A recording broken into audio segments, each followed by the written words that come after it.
Amanda the Adventurer was a concept that I was intrigued by even back when I played the original free tape demo, so when I heard that they were releasing a full game, I just knew I had to play that immediately. So I was on this before it even became a viral hit.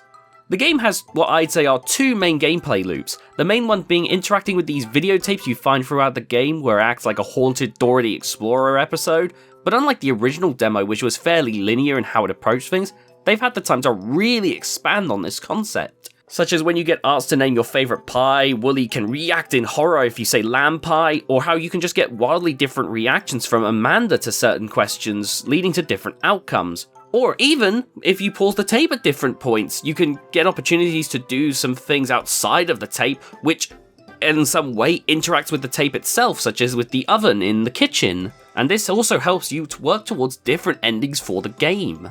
That's another thing in Amanda the Adventurer.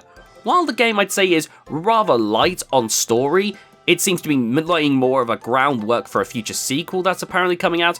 It does have these little bits of story that it drip feeds you throughout the game, as well as multiple endings that you can work towards, each of which sends you on all kinds of different paths to obtain them. I will admit it can get annoying when you find out the answer for one route, only for it to get locked off from you entirely, meaning that you need to remember it for the next playthrough. Which on one hand, the game is rather short, so replaying isn't so bad as it helps to give you more time to play the game, but man, do you get sick of seeing some of the same tapes over and over again as you try to figure out how to get the different endings. The puzzles themselves, I'd say for the most part, are fairly engaging. Sure, some of them had me racking my pea-brain to figure them out, but the game rarely oversteps in what it's asking of me. Honestly, I'm not sure if the sequel is one I want to stream. Let me know in the comment section if you'd like to see it, but it seems more like a game that I enjoy just figuring things out at my own pace.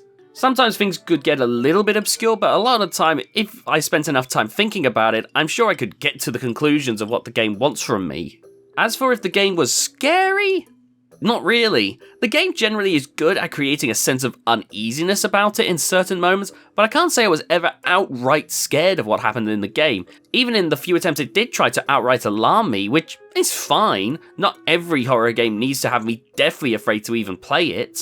I think that's one problem that a lot of people seem to have, is everyone expects horror games to be 10 out of 10 horrifying all the time, when sometimes a game just needs to give you a sense of uneasiness while playing it.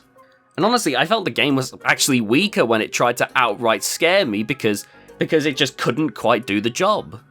Graphically, there isn't a whole lot to note here, as visually the game looks fine, and Wooly even has an improved model from the demo, but one thing does jump out to me, and that's Amanda herself still looks bad, and the problem I have with this is I can't tell if it's intentional or not.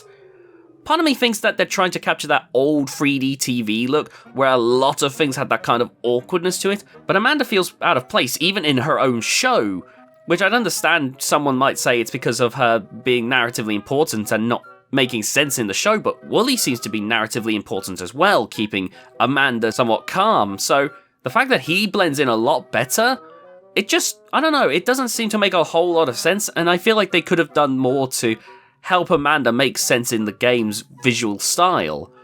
Like how they managed to do so with the monster version of Amanda.